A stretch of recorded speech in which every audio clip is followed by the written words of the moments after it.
Outlook on Kaieteur Radio 99.1 and 99.5 FM. Today's topic is one that should be familiar to most Guyanese, most working Guyanese, most poor Guyanese, most Guyanese hustling to make a living, an honest living. Guyanese women nervy over high cost of living. IRI poll. That's the International Republican Institute.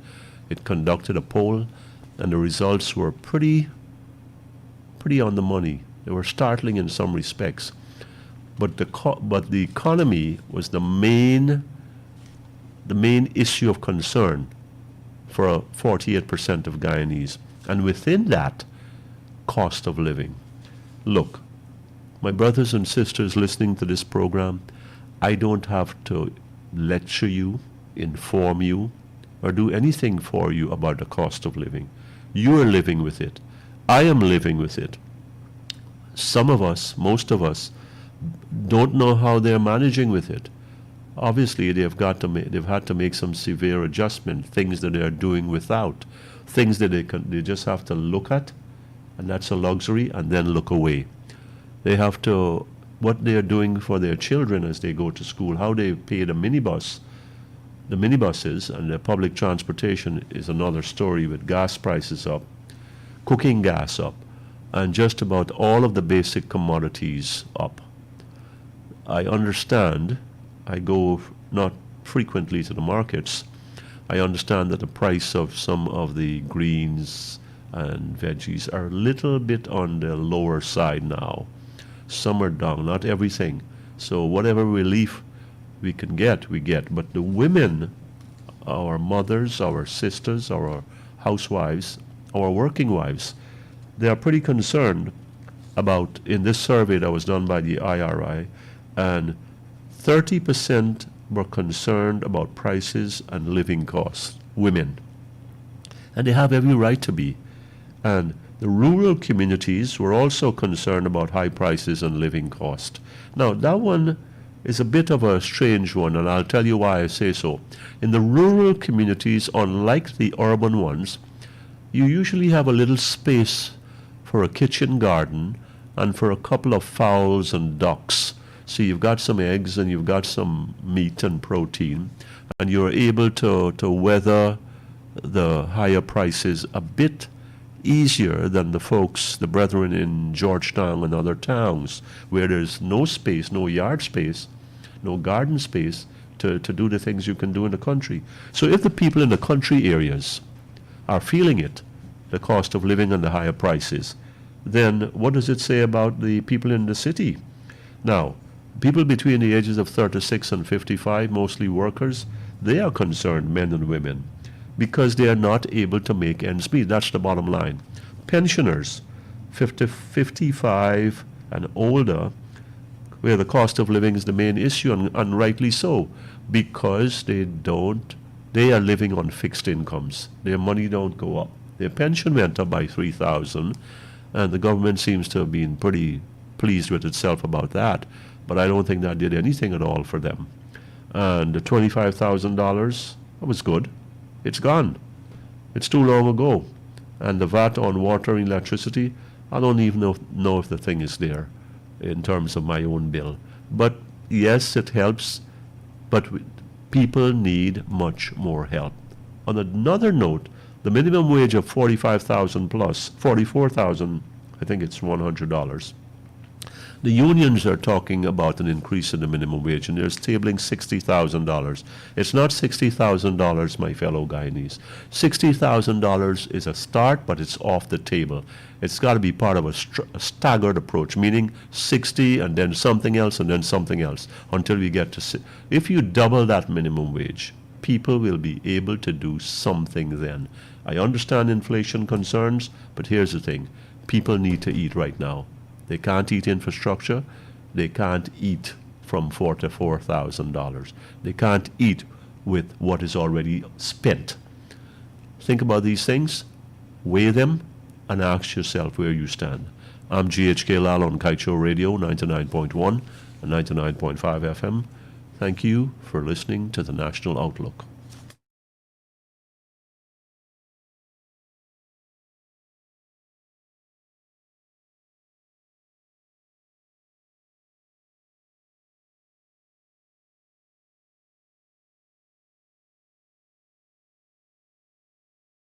A loser.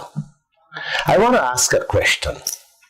A father who gives a cane cutter his daughter's wedding dress to sew Christmas Eve for a Christmas Day wedding seriously wants that child to get married and look good? Well, this is what Vice President Jagdev is doing to all of us with these oil projects. The 9 billion Payara project, he gave a Canadian woman with no experience, give her 42 days to review a job that takes a team of oil experts no less than 1.5 years to do, to see how much Guyana will benefit from that project. 19 months pass and Guyana cannot see that woman's report of what she did, if she did anything at all in that short space of time.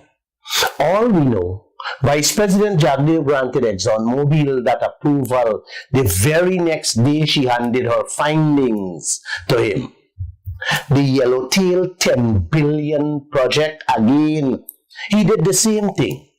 He gave the project to another company to review in 52 days without telling this nation that the same woman that did the third project was inside secretly.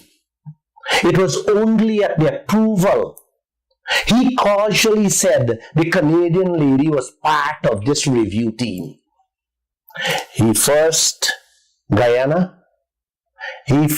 promised to approve this project on March 31st. He advertised the project, gave the company 52 days, which ended at March 31st. And on April 1st, he granted the approval. Did he really want a proper review done on that project in the best interests of Guyana? Or was just a sham to show the nation that he followed the rules? He granted this approval again without the nation seeing this review. It's like the second daughter getting married, and the father secretly bring back the cane cutter to join the new tailor to sew the child's wedding dress. He really want that child to get married? Guyana, this is how Jagdev's selling out this land. Project after project, losing US billions upon billions without any of us getting a proper wedding dress or a suit, much less a wife or a husband from the oil money. Is this total disregard or sellout of our future? Guyana, why Vice President Jagdev doing this to us? Why is he not selecting competent and trusted people and give them ample time to properly scrutinize these projects so that Guyana does not hold the wrong end of the stick? And why is he not making these reports public, may I ask? So that we can see what they did, if they did anything at all in the interests of Guyana and its people. Another project on its way. Let's see how he will handle it. God bless you guys. This is a message from Glenn Lal. All four of today's newspaper in my hand. I just want to touch on the lead story in all four of them. I'll begin with the Stabroek News. Big and bold, Exxon in oil find at Pink Tail Well. The Guyana Chronicle. ExxonMobil strikes more oil at Stabroek Block. Government says discovery will stimulate monumental transformation. You hear that? Transformation of what? Yes, it will stimulate monumental transformation. That's the Guyana Chronicle. The Guyana Times. Exxon makes 23rd oil discovery offshore Guyana. With new discoveries, oil equivalent barrels exceeds 9 billion. And the Kaieteur News, the lead story is IDB notes growing concerns country may fall victim to the Dutch disease. Cautions against becoming reliant on fossil fuel. And the second headline is where we said Liza 2 FPSO on its way, big and bold, and the strapline, as Exxon finds more oil offshore. Wow. Wow, those are the headlines in today's newspaper. What is there for me and you? Is there anything for me and you there? I didn't see any. I asked this question, what is there for me and you, Guyana? This find they call Pinktail, and they are submitting the project for Yellowtail next month. That's Liza 4. What are you getting out of it, Josh? What are you getting out of the two tails? You're getting a cut tail. You hear me, Bernard? You're getting a cut tail. All of us getting a cut tail from Yellowtail. And this new fine pink tail. Yes, so get ready to take it. The leaders are proud to announce when they find. They're not telling us the cost of the fine.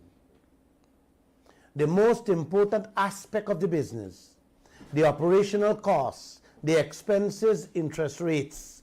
You're not hearing nothing about that from ExxonMobil or the government. But they are proud to say it's the 23rd fine in the Stabroek block. Maybe it's out of, that's another fine out of 80 holes they already dig out there. The cost of that is more than 9 billion American dollars, Guyana. May I ask, when will Guyana see 9 billion American dollars in our pockets or in our treasury? In which year? Ask your government. Ask the opposition and ExxonMobil that question. Expenses and cost of the operation is in the success equation of the oil business, not the revelation of the oil finds. That's not in the success equation, guys. Our leaders need to understand that clearly. Them have this whole oil sector upside down in their minds and in their heads. You have the man boasting about how much wealth we finding in your backyard every month. You ain't know and seeing the bills. You ain't know, you ain't seeing the bills with any of the fines.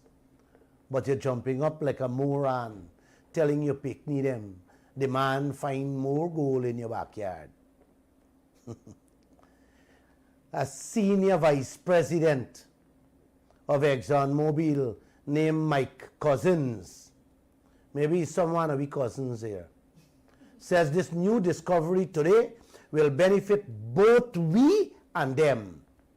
He said that the new oil find will generate value for both Guyana and their shareholders. You know, hear what I said? The man said that today. Wow. The 4 headlines that I read to you guys, he said those words in all the newspapers. Will generate value for both Guyana and their shareholders.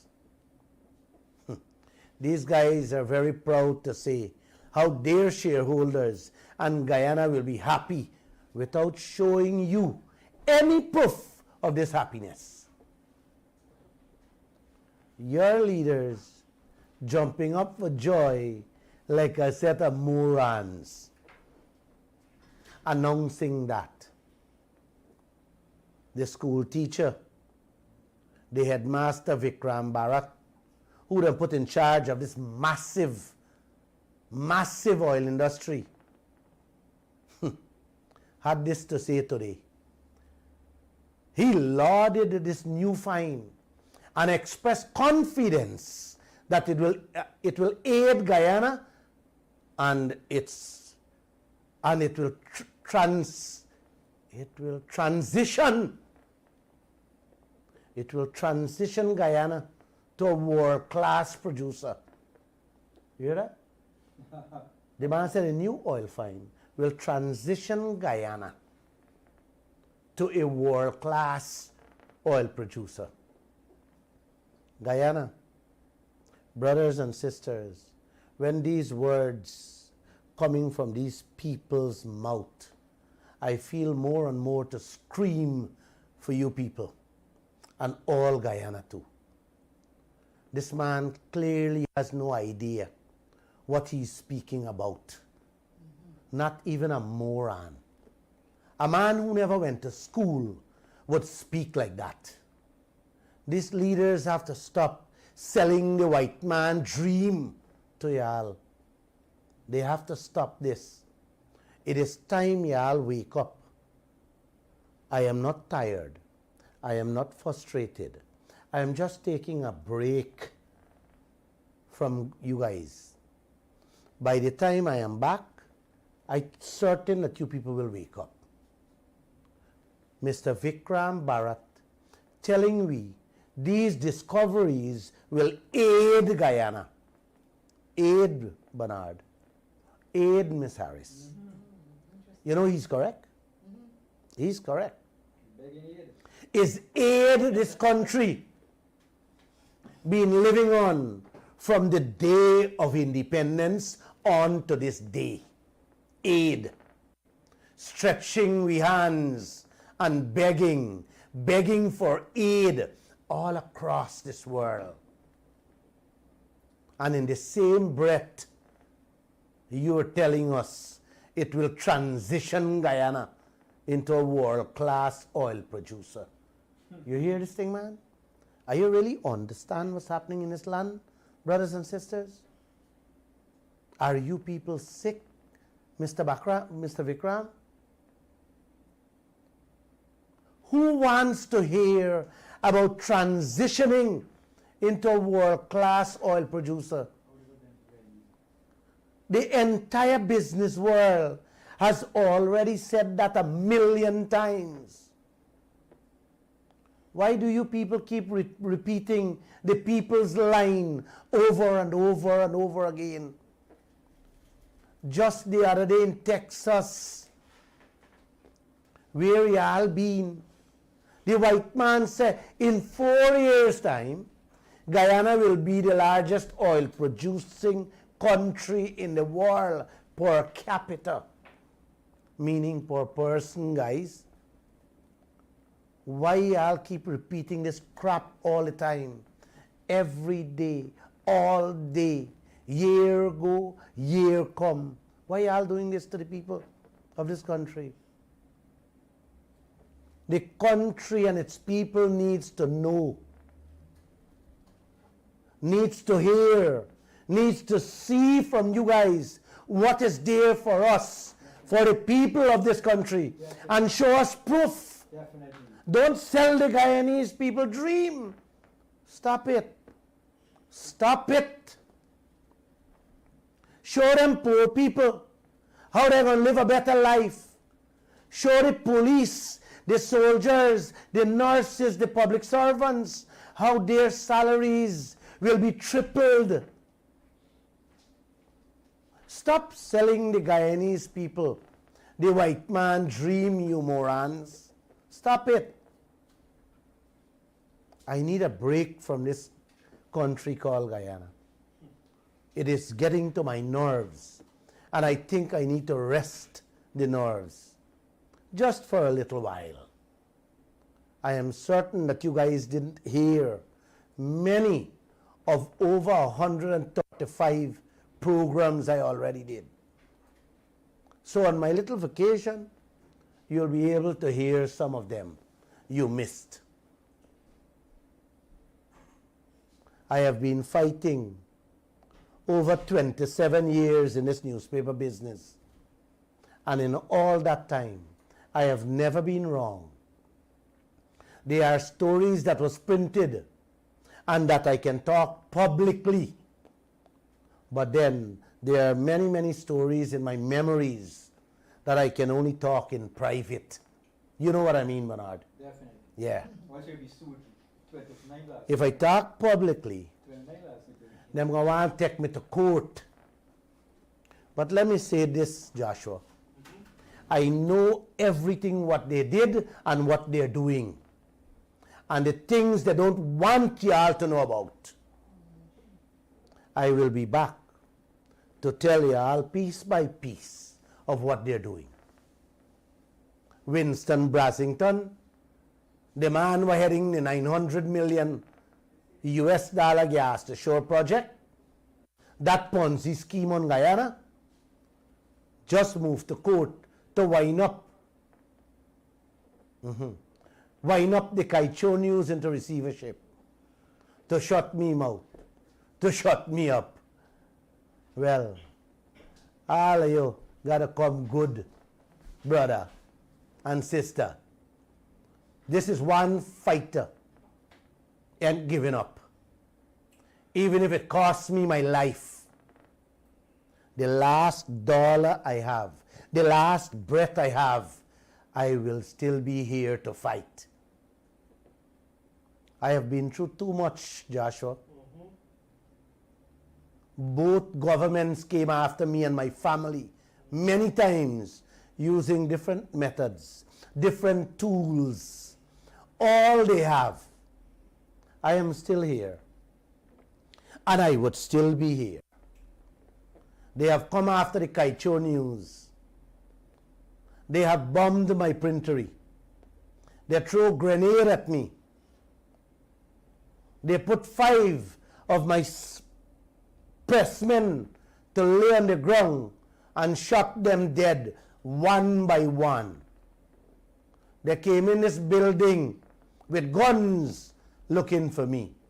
And I am still here, Joshua. I never budge, never run, never hide, and never will.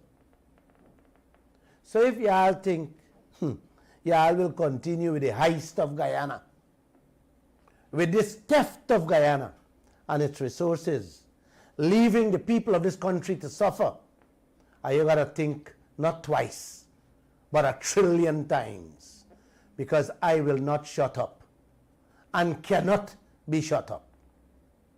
Let me be bold, brothers and sisters. Glenn Lal is saying this. Enjoy this program. I'll be sitting in the studio if you guys want. I'll be sitting right here listening what I have said on a previous program. Joshua? Yes. Don't play it yet, man. Hold. I will be grinding, thinking, talking and smiling with myself, just like you guys. We have seen in this country, Josh, many international oil experts has been warning Guyana ever since we discovered oil in 2015 to avoid the resource curse or the Dutch disease. The International Development Bank, the IDB, today says Guyana is heading for the Dutch disease. Yes, the resource curse. What is the Dutch disease? Let me tell you simply, Josh. When the oil money comes, watch out how they're going to spend it and what they're going to spend it on. they will thief out 3/4 for themselves, and the other quarter will be spent to put the country in more debt and in a worse situation than before the oil. That's what it means in a little simple nutshell. It happened all over the world, all over Africa, all over Asia and the Arabian world. The world is growing faster than we can ever imagine, and we must equip ourselves with our own realities and dig into solutions in order to realize our goal and what we want. Youths have to be in the front line. We must equip with quality education, be well informed of the African reality in order to realize our goals, our agendas, for us to be able to face all challenges and navigate a way out for a better life, a better future. The young man says, to do this, Africans, meaning Guyanese, must be equipped with readiness and quality of knowledge to take up responsibility and withstand those political powers to change, because change is inevitable. Change has to come. Change must come. You hear what the man said, man? Equip the people with readiness and the quality of knowledge. You don't put a headmaster what teach in classes all his life for run something of this nature. He never has known nothing about it. It's madness. Huh? Man, something is wrong in this land. It's like you're putting a tailor to run a ministry. The little guy says, we Africans have been relying on Western models to perceive how to set our goals, our agendas, our projects, our development models. But the kid says, this system has not been working for us, and all African countries need to start looking inwards. The little boy says, if you have been looking up all the time and not finding the solutions, it is time to look down. Yes, look at yourself and start to bring about the change you want for yourself. The leaders hasn't done it and can't do it for us. Guyanese, our leaders can't do it. They are incompetent and corrupt. The guy talked about Rwanda as a model. It is a model for the continent. It was a country down to zero, nothing, back in 1994. It was at its roots, the young man said. Guyana was there too in 1994. And Guyana is still zero and to this day as at its root. The young man said they were able to save their society with working as a community, building unity, transitional justice system, and today it is one of the fastest growing economy in the world. Today. You should see it. You should see the city. I know of it. I know what Rwanda went through with the genocide, with the Hutus and the Tutsis. I follow all those things. 900,000 people there. Yes, I know. True. Yes, an editor of a newspaper, of a radio station. I remember. You hear that? You hear what the young man said? Unity. They were able to save their society with working as a community, building unity, transitional justice system, and today it is one of the fastest growing economy Guyana is set to becoming the largest oil producing nation on earth per capita. What is there for us? Is there any unity? Let me ask you, is there any unity? Yes. The opposition and the government is cussing and fighting, dividing race after race. That's what we're fighting. You know what is there for you, Guyana? Only bills. Bills in the billions. The young man said, it is about relying on yourself, believing in yourself, having a vision, good leadership that informs every individual to take up responsibility. You hear that? Vision and responsibility. Take up responsibility. Here in Guyana, they want to shut the Kaieteur News down for showing them what is the right thing to do, so the people of this country can benefit from their wealth. That's what I want to do to Kaieteur News, and shut me mouth up. The kid said, ladies and gentlemen of this country, the leadership of Rwanda stood tall because it made its citizens very important, very proud of themselves as a country and a people. And that is how you charge individuals to take responsibility. Show them that development lies in their hands, that it can only be realized with unified forces, and that is exactly the resource we are seeing today. You hear me, man? You hear that, young man? The kids said, development, success lies in the people's hand. Here in Guyana,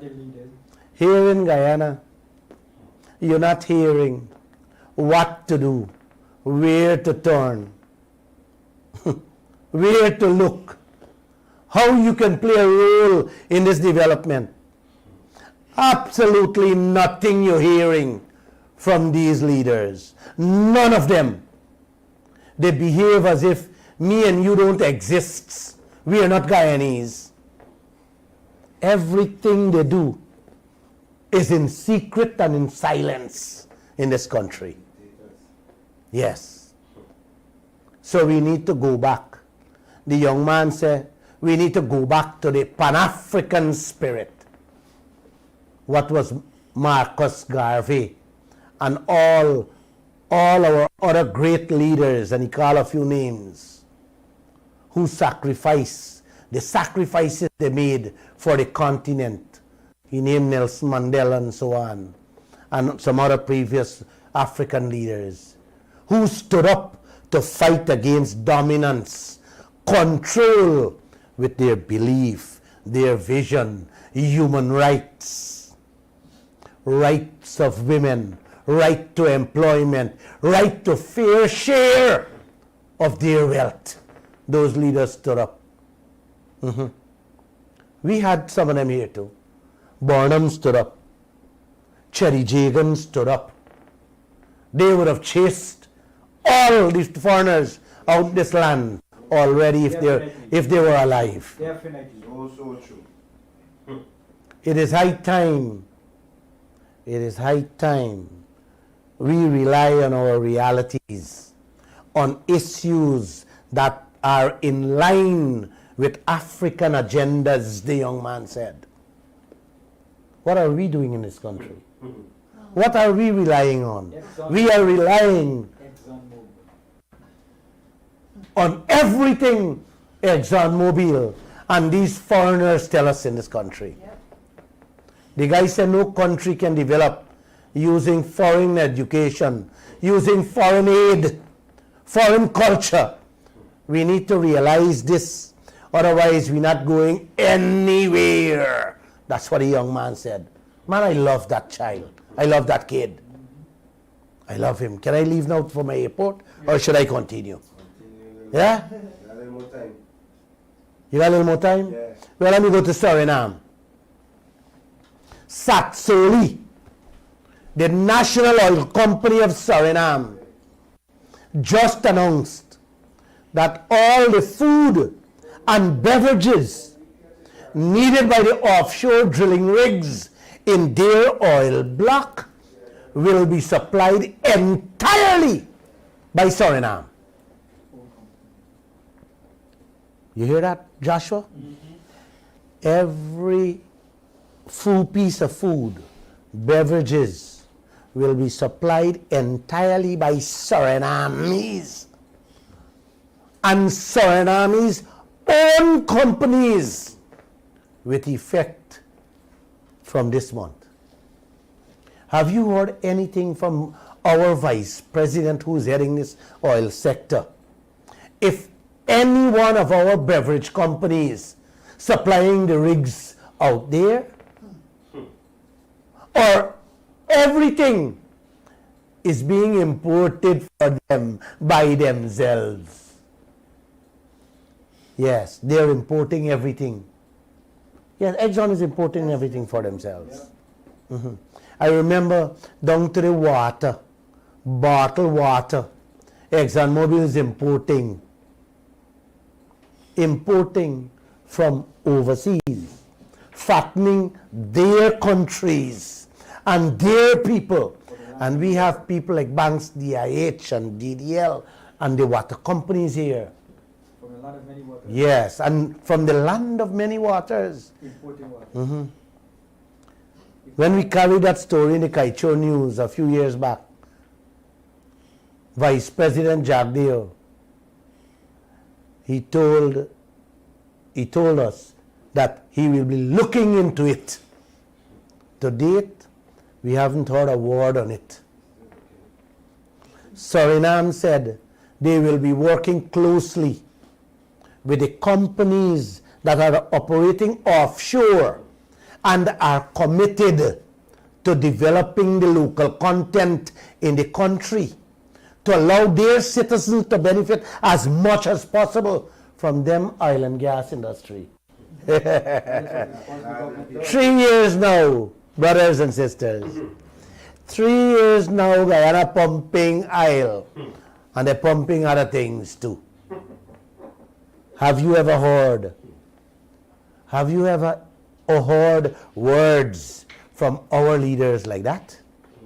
From those Surinamese people? The deliveries, the Suriname people say, will be done by special supply vessels, 3 of which are committed to Suriname. You didn't hear what I said there, man. Yeah. The people said 3 of which belongs to Suriname. It will be Suriname operations. The supply vessels will be bringing in, the man said, drilling waste from the rigs offshore for treatment and will carry food and beverage supplies to the drilling rigs. Hear what the guy said? Them say diesel, that the rigs, they will be supplying the rigs with diesel. The supply ships, and the supply ships will be using their diesel, which will be purchased in Suriname. You hear me? The income from the diesel, the people say, per year is $30 million US. You didn't hear me, man. One thing alone. Yes, from 30 million US. Suriname have their own supply vessels. Is what Guyana got? Eh? You got the fuck. Guyana has ExxonMobil supply boats that is charging us 55,000 American dollars per day. That's all, I'm paying how much. Work or no work. Suriname got one rig out there, and them take over all the supply boats. Them don't got 3 supplying everything, down to the diesel. And we got ExxonMobil supplying them own self at 55,000, 11 million